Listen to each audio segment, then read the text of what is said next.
Welcome again to our HHS Town Hall for Thursday, March 25th. My name is Aaron Levo. I'm the Vice President of Communications and Public Affairs at HHS. Happy to help moderate today's session. We're going to present, as is always our format, some updates about where we're at in our pandemic effort and other operational matters, and then we'll have a chance for questions, and we'll also take a moment for celebrations and shout outs to our colleagues around the organization. So first up, I'd like to invite Rob McIsaac, our President and CEO, to give us an overview of the agenda and some remarks. Rob, over to you. Thanks very much, Aaron, and thanks all, as always, for joining me together with some of our other HHS leaders and our infection prevention and control experts for another town hall. Although we're heading into year 2 of the pandemic, I would say there is no shortage of pandemic-associated items to discuss. Maybe I will just briefly start, though, by saying that the province released its budget yesterday, and this morning a number of us attended an OHA briefing to try to better understand what the budget means for us at HHS. It's been an extraordinary budget year, and the government, I think it's fair to say, has shown a strong desire to try to address the pressures on our sector.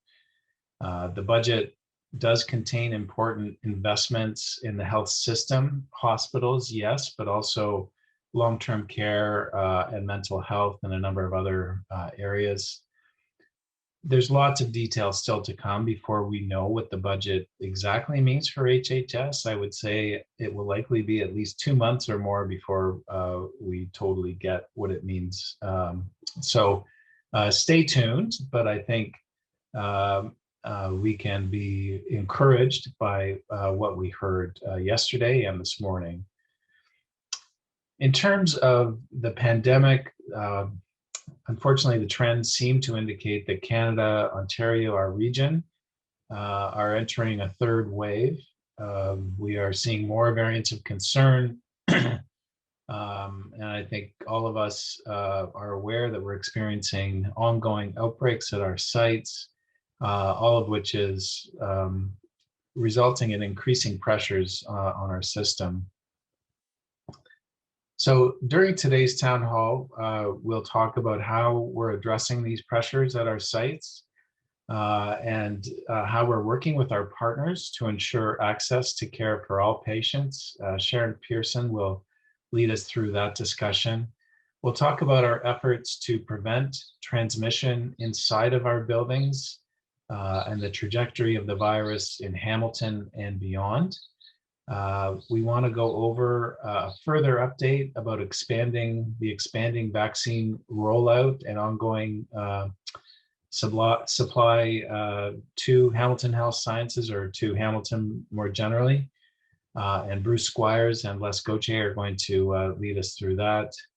And then a reminder about personal protective equipment, also from Les Gauthier. We also have a new panel member, Dr. Zainab Abdurrahman, who is a clinical immunologist and allergist at our McMaster Children's Hospital. Dr. Abdurrahman will provide further insight about the safety of available vaccines. So thanks to her for being present today.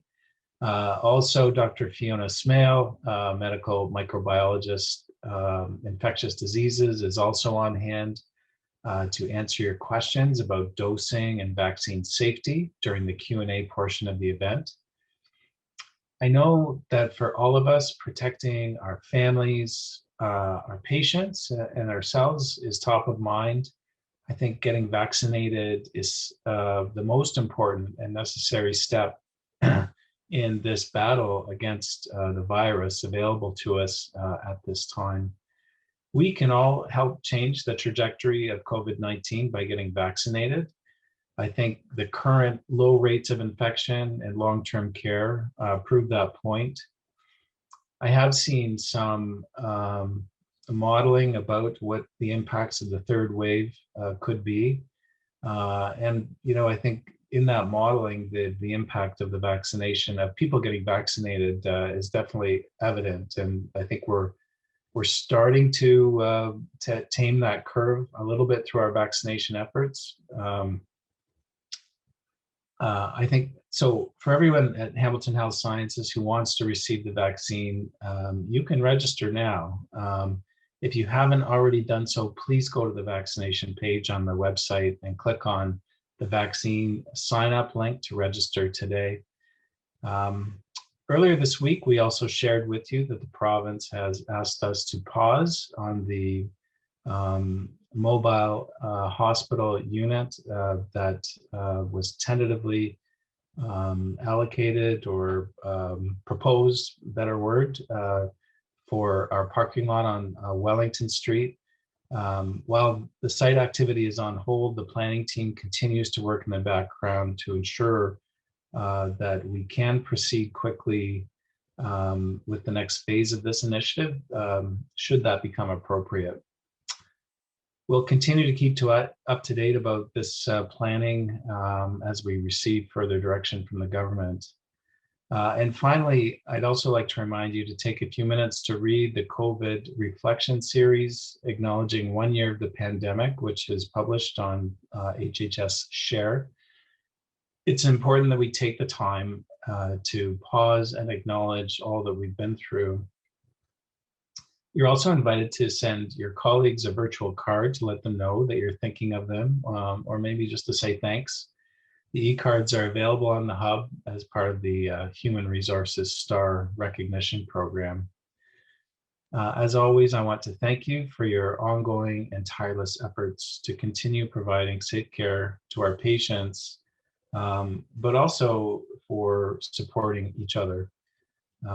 I hope you'll continue to pay attention to the HHS dispatch for regular updates about the pandemic and other organizational matters. I want to assure you that we will share as much information as possible every step of the way. So now back over to Aaron, who is going to conduct one of our weekly polls briefly, and then we'll get on with the balance of our agenda. Aaron, over to you. Yeah, thanks, Rob. So as has been our practice for the last several webinars, we'd like to conduct a brief poll with our audience today. In particular, this week, we're asking, similar to last week, do you join the town hall every week? If you don't manage to see the town hall live 1 week, do you watch the recording, which is posted for viewing? Do you share the information from the town hall? That might include specific tidbits. Maybe even you encourage others to view segments online in the posted video. Trying to get a sense of whether we have repeat attendees to this forum, and as well how people are engaging with the recorded version of the town hall. Also, super appreciate any feedback anyone would wish to share in writing. You can always send me or any member of the communications team a brief email to let us know how the webinars, how the town halls are used by you. So I think we've maxed out in our participation here. So we'll come to a close in 3, 2, 1. There we go. All right. Thank you very much, everyone. Next, we have an operational update from Sharon Pearson, our Executive Vice President of Clinical Operations and Chief Operating Officer. Sharon, what do you have for us this week? Great. Thank you, Aaron, and hello, everyone. Just a bit of a regular update, although going to touch upon a few actions that have been in place this week to help us address these ongoing pressures we've been experiencing. As Rob already pointed out, and as you're all seeing in the media, we are experiencing those increases in COVID activity, both in Ontario and certainly within Hamilton, and seeing that increase in the variants of concern as well. The impact is that we continue to struggle with outbreaks across our organization. Point in time today, we do have 5 outbreaks, 2 at the General, 2 at the Jarabinsky, and 1 at St. Peter's. And of course, as we know, the sequelae of those outbreaks is increased pressure on our system. So we have experienced some particularly high occupancy rates. I know every week I talk about the high occupancy rates, but between last week and this week, we saw rates in excess of 105% at our adult acute sites, and well above 110% at West Lincoln as well. So it's across the spectrum of our organizations. And of course, reflection of that is the admit no bed numbers that we see, along with the length of stay of those admits to no beds. And then what's missing there from the slide is the last piece of that sequelae relates to some of the impact to our scheduled care activity that I'll talk about in a minute. So a lot of work has been done locally by the teams in an effort to mitigate these pressures that we're all feeling across the sites. And we've been working regionally as well with our partners at the capacity table. And I will acknowledge our partners have been incredibly supportive of the position HHS has been in over the course of this last week, particularly. So I've bulleted some of those actions below. I've talked in previous town halls about the census balancing activity that's been happening and is still in place across the province. What we did ask this week, though, was there to be a pause for those critical care transfers coming into the HNHB LHIN in response to the pressures we were feeling here at HHS, but also to support our peer hospitals in the HNHB LHIN to support us. So that activity is currently paused, and we'll be reassessing that later today. We also did get support from hospitals like St. Joe's and Joe Brant in Niagara, and did transfer a number of GIM non-regional and patients to those sites, and some critical care patients as well. And then while we are one of the COVID sites in the HNHB LHIN, for this period of time, we have been deferring those ED patients arriving in ED that are non-regional and not critically ill to other designated sites. So that's a substantive amount of work that has happened by our partners to support the activity at HHS and our pressures. And then lastly, we have been working with our surgical partners to look at the activity for the scheduled care, and there's been a shift to same day home and same day overnight cases and a reduction in the same day admit cases for the duration of last week. Now, some of these actions are no longer in place, but certainly have helped to alleviate some of those high occupancy pressures that we had. If you go to the next slide. So they are short term. And as I said, we are meeting later tonight to talk about these actions, and we will update everyone. Dr. Stacy and I did circulate a memo yesterday to update everyone, and we will do that again with respect to what is the ongoing activities. I will reinforce that through this period, we are maintaining our regional and urgent access, really important message that's there. And again, thanks to everyone. I know these outbreaks and these incredible pressures are very burdensome to everyday work, and I do truly appreciate everyone's efforts. So thanks very much. And again, happy to take questions, and I'll hand it back to Aaron. Thanks very much, Sharon. And on the topic of that memo, everyone, that is available on the hub and was sent out as well via dispatch yesterday, in case you haven't gotten a chance to read that. Next up in our agenda, as always, is an update on the epidemiology of the pandemic at various levels by Dr. Dominic Mertz, our Medical Director of Infection Prevention and Control. Dominic, what's the situation this week? Yeah, thanks, Aaron. And as Rob and Sharon already mentioned, number of cases are certainly going upwards at the national, provincial, and local level. Let's start off with the national level here. Canada sits at 68 per 100,000 per week. We were in the high 50s last week. And you can also see all the provinces that have COVID active. It's in the orange or red, so number of cases continue to increase at this point of time. Still the highest rates and also the highest RT value here for Saskatchewan. In Ontario, we are sitting at 76, or we have been sitting at 76 a couple of days ago. RT roughly 1.08, so an 8% increase over time. And Alberta, Manitoba also more in the red than the orange at this point of time. You also can see that Nunavut has cases again as well. Next slide. From a provincial view, today for the first time, more than 2,000 cases reported in the third wave. So we are pretty much where we had been beginning to mid of December last year. with a clear dynamic going upwards. Next slide. In terms of hospital admissions, here the red bars, you also see that over the last couple of weeks, there's been a steady increase in hospital admissions or patients hospitalized with COVID, which certainly includes, like in our local situation, people who are involved in an outbreak, happen to be in the hospital already and then get infected. They are part of this graph as well. ICU-wise, it's relatively stable. It's a little bit up and down, but certainly no further down for many, many weeks now. And if anything, it looks like it's slowly climbing up at this point. Next slide. Locally in Hamilton, we had that quite significant jump over the last week. It looks like it stabilized a little more and doesn't go up with the same dynamic that it had been going up over the last week, at least if you trust the last couple of days. But we know it's very difficult to draw any conclusions on trends based on single days. So we will see, we will probably be in the range of 110 to 120 per 100,000 per week by the end of this week. Next slide. But what I did here is I overlaid the number of deaths, so the accumulated number of deaths within Hamilton over the case numbers, just to give you an idea how the second wave and third wave look different when it comes to death.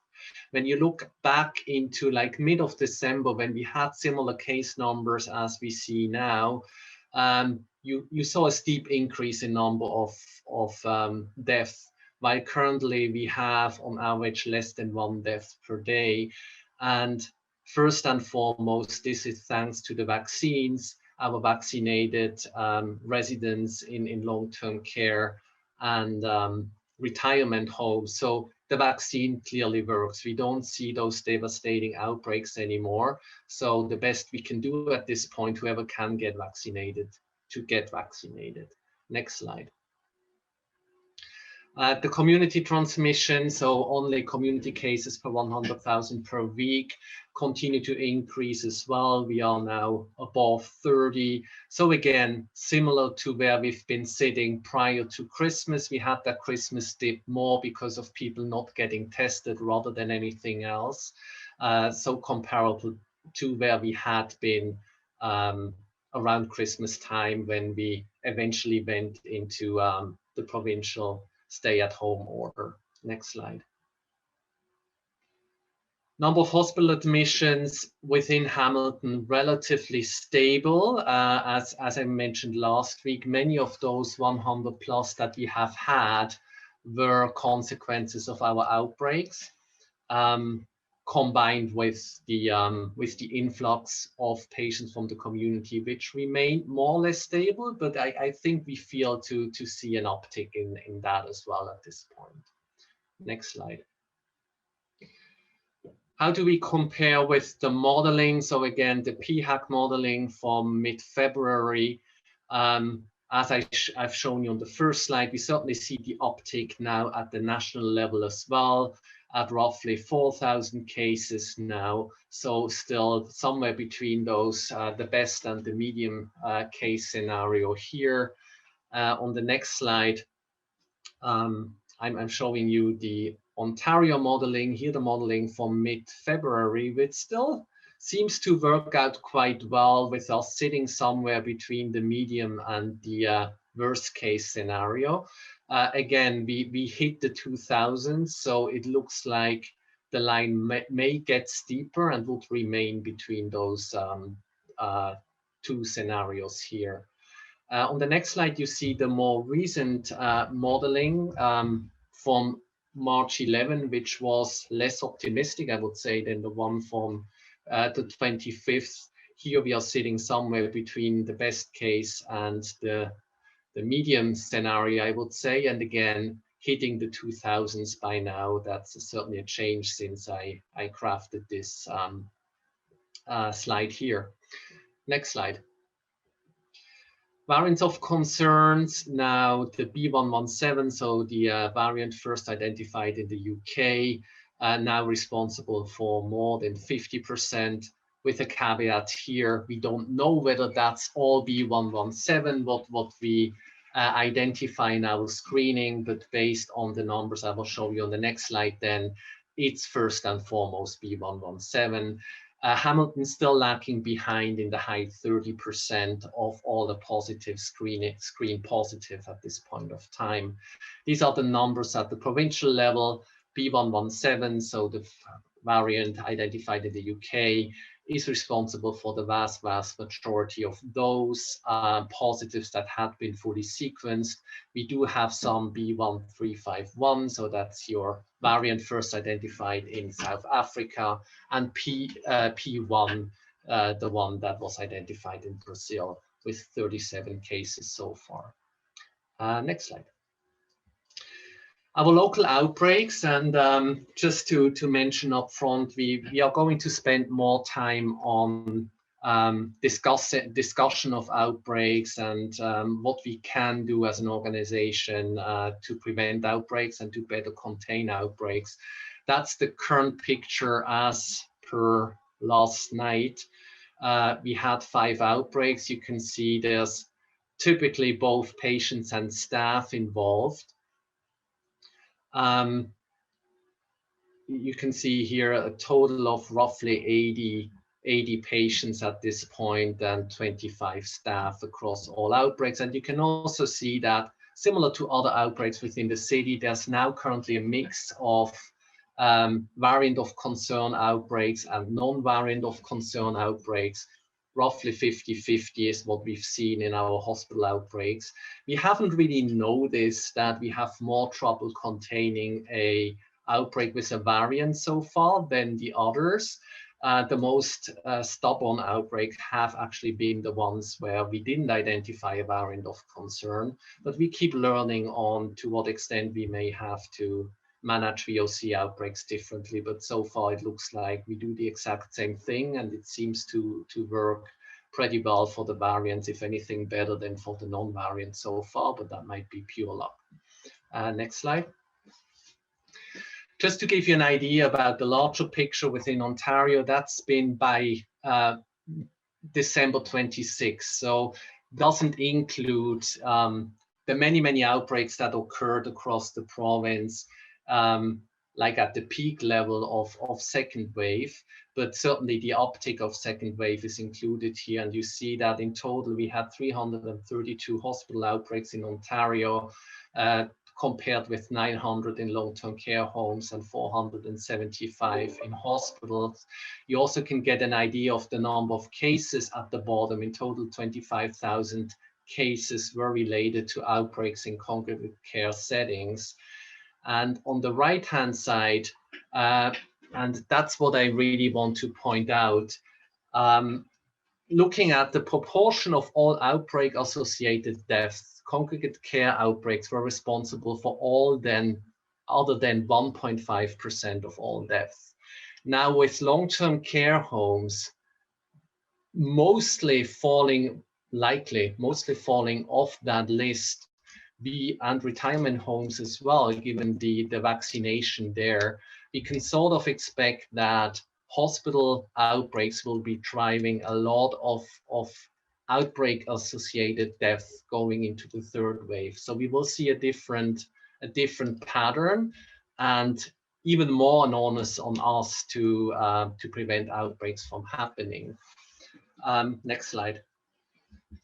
So given that the change we see in long-term care homes and retirement homes now with the vaccine, our own outbreaks will become a main or major driver in terms of our acute care capacity, impact on elective care, mortality related to outbreaks, as I mentioned, and will to a large extent probably also drive local public health policy, because again, what we have to make sure that we can protect is our healthcare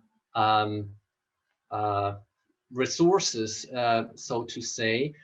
And we know from the second wave that the piece that we were struggling most with was the impact that outbreaks have had on us. Next slide. Thank you very much. And yeah, just a quick reminder here.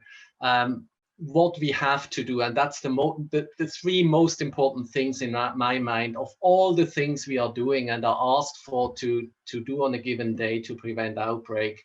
Get your vaccine, wear your mask or respirator as indicated, depending on the situation, appropriately done and doff it appropriately, and keep your distance.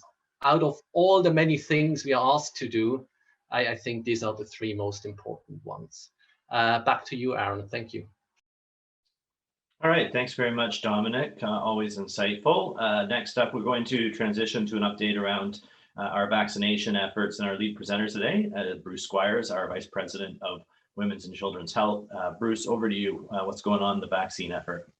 Thanks very much, Aaron. And as always, certainly a pleasure to talk about, as Dominic has described, one of the three most critical pieces to managing the impact, the morbidity, and the mortality associated with the pandemic.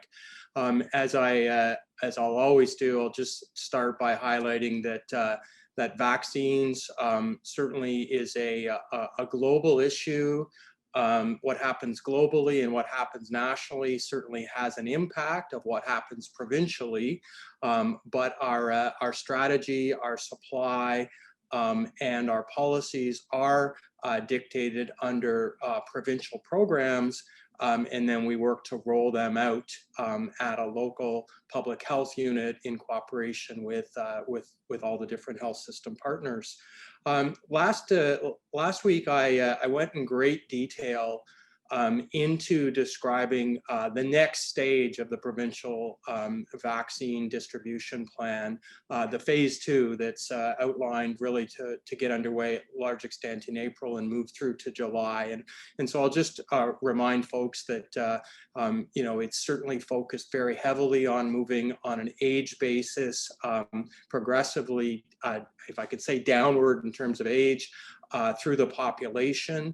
Currently, we are across the province booking vaccines for individuals age 75 plus. Phase 2 will also include a target on high-risk congregate settings, where phase 1 was about long-term care, retirement homes, elder care lodges. Phase 2 expands to a larger group of congregate settings to make them eligible for vaccination. And in some cases, that includes the notion of the caregivers associated with the residents of those homes. And where those homes are not staffed by healthcare workers, phase 2 will also see the workers in those homes become eligible for vaccination. A big piece, big interest for certainly so many of our teams is the focus on adults with health conditions. In some cases also including their caregivers, and the provincial approach has divided those individuals into three progressively larger categories that are from a morbidity and mortality perspective at progressively reduced risk. And so the initial highest risk group is a smaller group, but important to get to.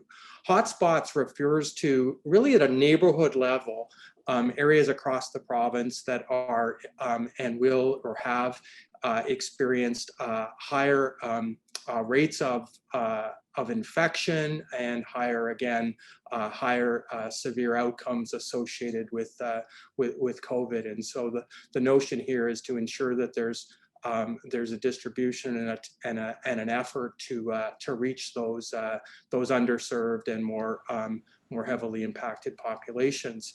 Late in, and I really want to emphasize this, late in phase 2, as vaccine supplies allow, the strategy will then move to here referred to as those who cannot work from home. The other way, of course, would be other essential workers who are not healthcare workers.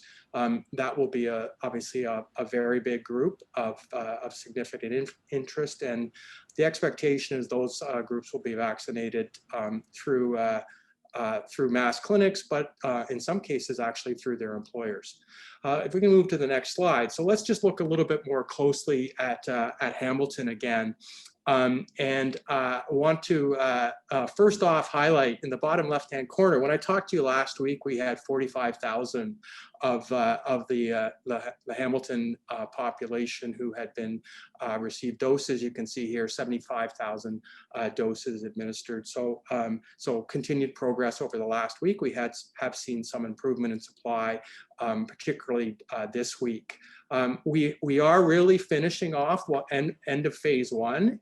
So all of these groups will continue to be eligible for vaccine as we move into additional phases, but it's fair to say that we've made really great progress in terms of long-term care, retirement home, residents, caregivers, and staff. That will continue as appropriate.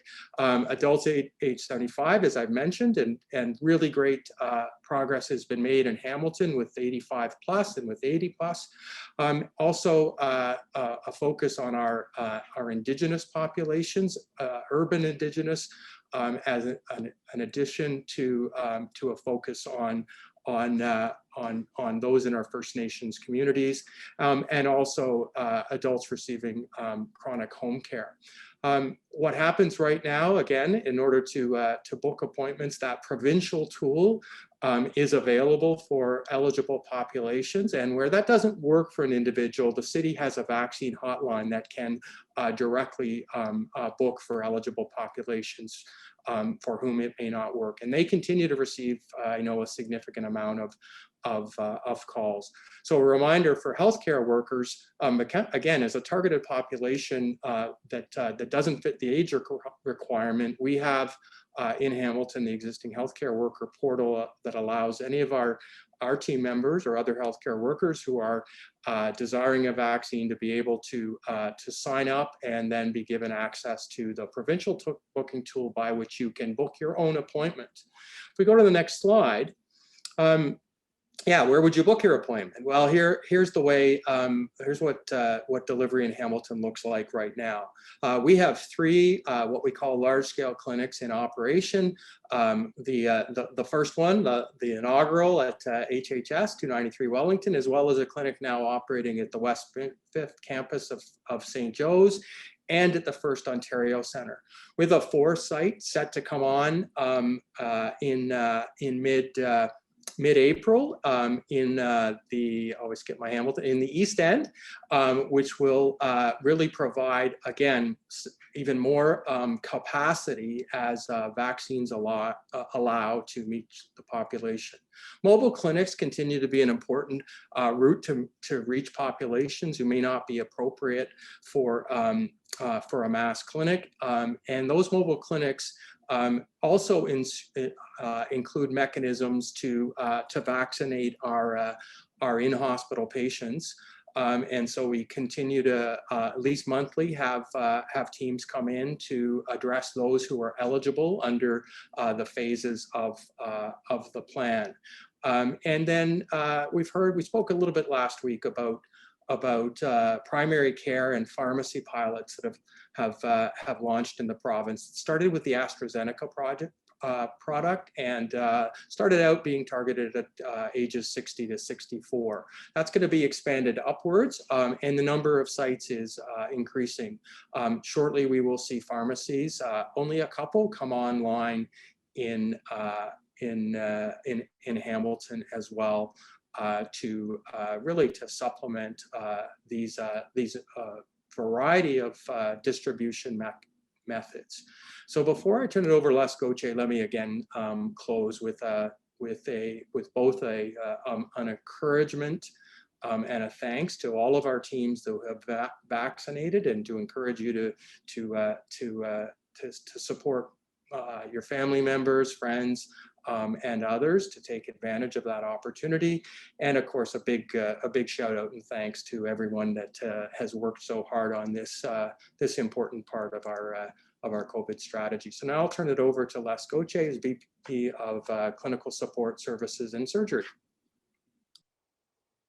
So good morning, everyone. And I think the theme on vaccinations has been super positive.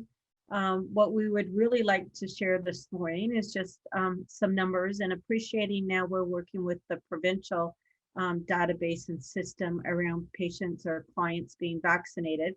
So as of yesterday, around 5,600 HHS healthcare workers have received their first dose, and just about 4,100 have received both. We do know in the system we have 3,600 people who've been signed up for vaccination. So those numbers are reflective of our staff, our physicians, and our learners. What it means at a very high level is about 3/4 of our workforce we know of have received their vaccine through the clinic at 293, received it or are scheduled to receive it. We also know that people could be getting vaccinated in other clinics or other communities. So the big message here is if you have not yet registered to get a vaccine, we really want you to do so. The link to the HHS and St. Joe's online tool is at the bottom of the slide here. And essentially, the message is pretty simple. You want a vaccine, you can get one. Go onto the portal, you'll sign up, you'll schedule yourself for a date and a time that's convenient to you. If you want one, you can get one, and we're really, really encouraging people to be vaccinated. The second part of the conversation is around second doses. The province has still given directions, second doses to be scheduled 4 months out. So 4 months, or you might hear the reference to 112 days. As of yesterday, the clinic has started to reach out to people around the scheduling of your second doses. I'm just going to check my phone because there were actually a few people last night who wondered if they were getting a spam email. So the text is coming across as HHS COVID-19 clinic at hhsca.on. So if you do get a text on your phone, please answer back. It is from the vaccine clinic, and it is to work with you to schedule your second dose. So in terms of changes to the vaccine registration process, again, right now we still have our same access with St. Joe's to go on and register, and you will be registering through the provincial portal. So message, absolutely, we're trying to encourage everyone who wants to receive a vaccine to go on through the online tool and register with the portal. Vaccines are there for all of our teams across HHS and St. Joe's. And then Bruce has spoken to the community plan. If I go to the next slide, this is where I start to transition to one of the co-chairs of the PPE task force. And I just want to build on what Dominic has stated. It's vaccines plus PPE. And we will be coming out in the weeks to come with stronger reminders and understanding of some of the IPAC practices. But right now, the messages are pretty clear. That being vaccinated is great. It does not mean you can relax your IPAC or your PPE practices. So we spoke last week about finding ways on Teams for gentle reminders. If you see your coworkers doing something that's not perfect PPE practice, if people are pulling down their masks when they walk out of rooms, if they're taking phones from their pocket to their face with their mask pulled down, if you see them donning and doffing PPE without hand washing or hand hygiene, we owe it to each other to hold each other true. PPE is there to protect us, it's there to protect your coworkers, and it's there to protect your patients. So a really sincere ask that people watch what's happening in the environment around them and really try to increase your awareness of your own behaviors that might be minor violations of PPE or IPAC, but could absolutely be contributing to outbreaks and the spread. Next slide, please. So a few of the PPE reminders. The task force has done some really, really good work, and I'll call out a celebration to Michelle Money in particular right now. Michelle has really taken a lead as an educator to ensure that these resources are available to people on either the HHS website or through the clinical practice and education. So there's some very good information on eye protection for people who've chosen to get their own, to make sure you're buying glasses or goggles that fit to protect you as PPE. There's handouts and references there on optimizing the mask fit, and I'll call them some helpful hints. Also, the reminder that double masking, and particularly double masking over an N95, is absolutely not recommended.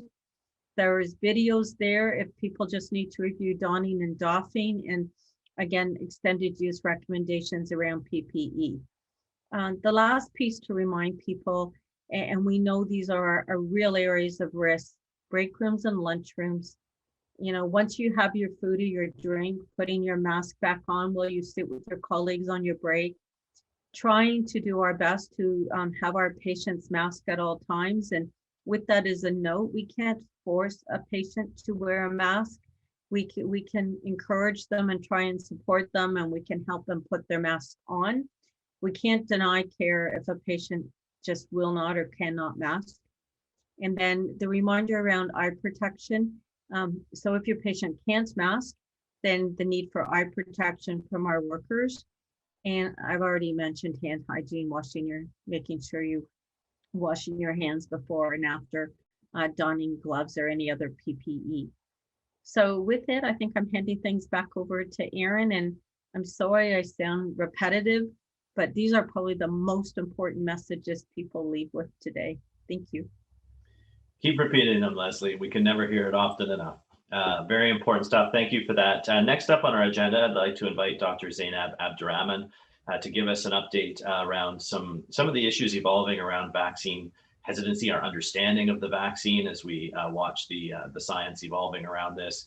Dr. Abdurrahman is a clinical immunologist and allergist at McMaster Children's Hospital, and happy to have you with us today.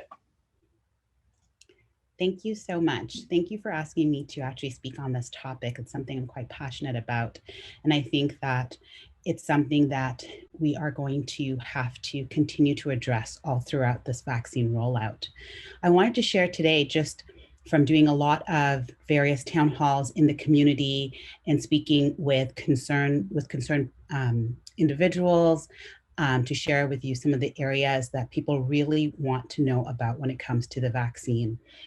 So, you know, the main areas that everyone really wants to be clear about is the safety of the vaccines.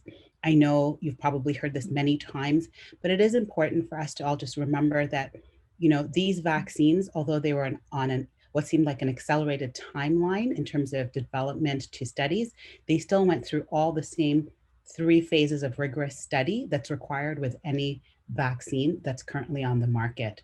So they were not allowed to skip any of the phases. So they went through all the safety, dose finding, and then efficacy studies that are required for any vaccine or medication in Canada. In addition, something that I think is actually different and unique about these studies is that, unlike the other ones, they had a focus on diversity. So there were the participants in all of these studies were from various races and ethnicities, which I think is very important as well when we're speaking to the use of these in a large population, in the general population. And it's also important to mention, you know, race doesn't have any genetic differences, but it is more because of the structures with structural racism and other factors for which certain ethnicities are at higher risk. And it's good to know, to be able to tell people that they can feel that they were represented in these studies and that these vaccines will work for them. That has been a question I'd say I'm asked at least every time I speak to this on a larger level. The other thing that's important is people want to know and deserve to know about the protection of the vaccine. You know, when you see all the data, sometimes the numbers can seem a bit overwhelming. Is 162, 79%, or 94, 95% effective?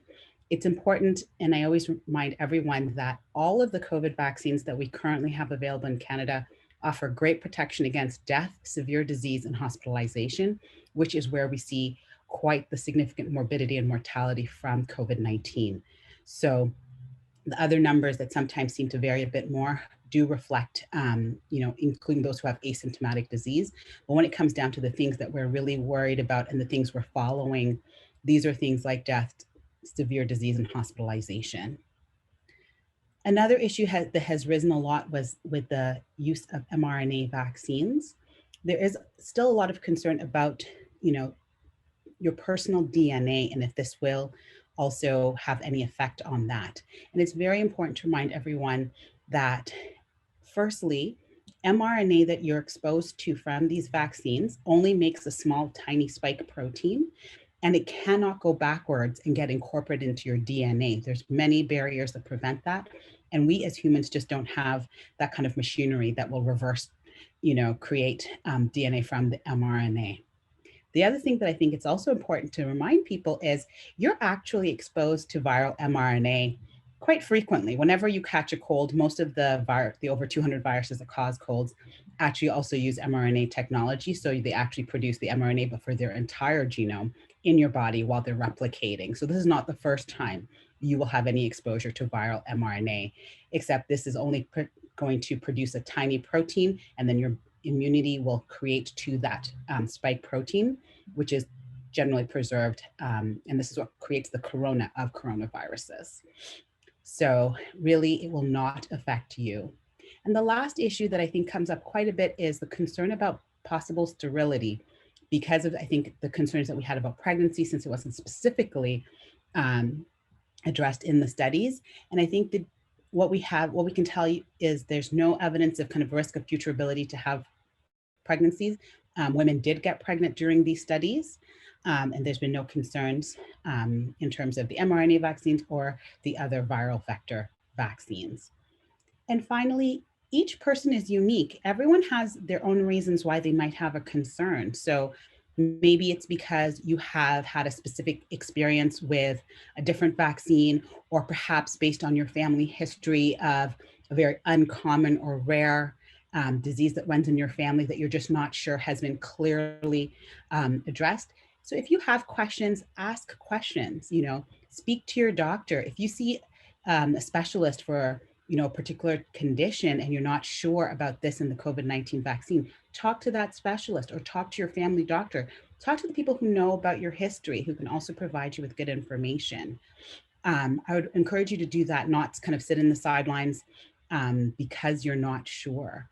There's a lot of information that can be given to you, and encourage you to just ask the question. And especially if you are within the HHS, you have that kind of opportunity as well. So, and you have the opportunities with these town halls, as there are lots of experts each week. So take that opportunity and get your questions answered so that you can decide if you wish to proceed with this with all the proper information available to you. At the bottom line for everything, it's really education. So don't be afraid to go ahead and try to get the information that you need to make the best decision for you and your family in these trying times. Thank you. Wonderful. Thanks very much, Zainab, for making time to be part of this today. I'm sure there'll be questions. Actually, I see, while I have you on camera, I see one directed at you in the Q&A around, is there any evolving evidence around the safety of vaccines or related to pregnancy in particular? Any comments on that topic? So thank you. The thing about pregnancy is that a lot of times when medications and vaccines are studied, unfortunately, pregnant women are often not included. And this is not the first time. And I think if you speak to any obstetrician, they will tell you the same. There are studies currently ongoing with, I believe it's Pfizer that's doing that, where they're focusing specifically on pregnancy as well to show the safety. The reasons we are concerned about vaccines in pregnancy is typically if it's a live vaccine, because this would cause infection and fevers in the mom, which can have consequences for the fetus. None of the vaccines that are currently available are live, so we don't have that theoretical risk, and you cannot get the infection from these. So those are kind of the main risks we worry about in pregnancy. So we don't have those risks with these current vaccines. So there isn't any kind of scientific basis for that. It's more so that it hasn't been specifically studied, but we know people did get pregnant and they continue to be followed. In addition, there are actually various agencies that are following pregnant and breastfeeding women who've received these vaccines and following them forward, as well as the actual studies recruiting pregnant women to get the vaccines and following them formally that way, so that we have kind of all that evidence as well. And thus far, we haven't seen any increased risk for women who are pregnant. But what I can tell you is we do see increased risk of both maternal and fetal complications from COVID-19. So this is always a risk benefit discussion. And so we have seen that there. So I hope that helps you. Yeah, great perspective. One other question for you around the topic of side effects. You know, we hear a lot in the media. We hear, you know, anecdotal evidence. What do we need to know, and what should we be thinking about in terms of serious side effects that are related to the vaccine? Is there any, again, risk? So with any vaccine, there's always some small risks of serious reactions happening. For example, being an allergist, obviously most asked a lot about anaphylaxis to vaccines, which happens maybe about 1 per million. And I think with the current vaccines, with the mRNA ones, we're seeing maybe up to 5 per million doses. So it's still extremely rare. What you can expect is to feel a little bit like you have a cold. And that's because all the things you associate with having a cold is your immune system responding to the threat. And that's what we actually want when you get a vaccine. We're tricking your body into thinking you have an infection. So sometimes you feel all those same things. So feeling tired, achy, your arm is a bit red and swollen. These are all part of your immune system starting to work to make these antibodies that will protect you for future. So those are kind of the common things. Less common, sometimes people, you know, some people get a cold and they get a lot of lymph nodes. So similar to that, there's about maybe 1 in 100 people will notice a lot of lymph nodes around the armpit, because that's a common one that drains from your arm after you get a shot. So those are kind of common, less common, but can happen and can kind of throw you off a little bit because it can actually happen a few weeks later. But generally very rare, severe side effects are not exceedingly increased with these. And whenever you get them, you still do get the information about what you can expect, what are common and uncommon as well, so that you can kind of keep track of it. And if you do have anything happen and you're not sure, you can talk to your doctor or even talk to public health so that it can be reported, because we're always following it. Even for vaccines that have been used for like 50 or 100 years, we're always following if there's any adverse events that happen after any of the vaccines. It's part of our reporting system, and that's how we always pivot and reevaluate. Great, thank you for that. And judging by the comments, I think we're going to have you come back and talk about this topic again. And given your comments too, that it's an evolving area of understanding, notwithstanding the seriousness and of the science that exists. Just to comment on a few of the questions in there around making this information available. For sure, I know some people have posted links in the comment section. The webinar is available after the fact on the hub, so you can always refer people to that if you think that what you've heard today is worthwhile for others to get educated on what we're talking about. In addition, there's a question about how we're combating anti-vaccination sentiment within our own workforce. And for sure, that's an area of focus moving forward for us. We have resources available on the hub. We have been pointing people to those. Today's presentation by Dr. Abdurrahman and others for sure is a contribution in that effort, and more to come, I would say. And always forward any ideas that you have to hhsnews@hhs.ca, hhsc.ca. Hard to get that in quickly. Bruce, are you ready for a rapid fire around vaccine? I see a couple of questions. I'm conscious of time, want to lump a few things together if you're okay with it. Sure thing, Aaron. I can go quickly. I tried to answer some of them by typing the answer in, but so the HHS clinic is fully open to non-healthcare workers and is seeing a number of them. So that's really great. Any non-clinical HHS staff are being vaccinated right now. So so a reminder to go ahead and register through the healthcare worker portal available on our website, and that will then follow a process to lead you to the ability to self-schedule an appointment for yourself. Heard from someone who's found a family member who keeps getting kicked out of the provincial tool. We've certainly heard of some intermittent challenges with the provincial tool. Encouraged to go ahead and try again, because sometimes those are resolved, but also the Hamilton City Vaccine Hotline allows eligible individuals to directly book an appointment. You know, a question around a rumor of folks receiving, and maybe it is happening, of receiving a second dose appointments at less than 14 weeks via the provincial tool. That certainly is not aligned with provincial policy. So maybe again a glitch in the system. My suspicion is that those will be those appointments will be rebooked, unless, of course, the individual is from the two exceptions: the residents of long-term care, retirement homes, or elder care lodges, or they are residents of our Indigenous communities. I think I got them all, Aaron, but I think you did a fantastic job. I know there's always tons of questions. I am conscious of time, and I know I can see our participation waning as people have to move on to other meetings. We've reached half past the hour, which was our conclusion time for this particular town hall. Lots packed in. I did note some questions about outbreaks in the Q&A, and I know we're going to have a special focus on that in our next town hall next Thursday. I suspect too the topic of vaccine hesitancy and safety will continue to be a topic that we'll bring forward as well. For those questions that we did not get to in detail, we will do our best to get you an answer directly, or post something to the hub, or inform the content of our next webinar. Sad to say, I don't think we have much time for shout outs and celebrations. Maybe Rob, just some final remarks from you before we close out formally. Thanks. Yeah, thanks very much, Aaron. And thanks all for attending. Thanks to our presenters who I thought did a really great job today. I might just make one shout out, which we celebrated in a meeting earlier this week. Our team at the lab has conducted over 500,000 tests for COVID in our community, in our hospitals, and so on. So that's a huge milestone, and thanks to everybody at the lab for all their dedication and hard work.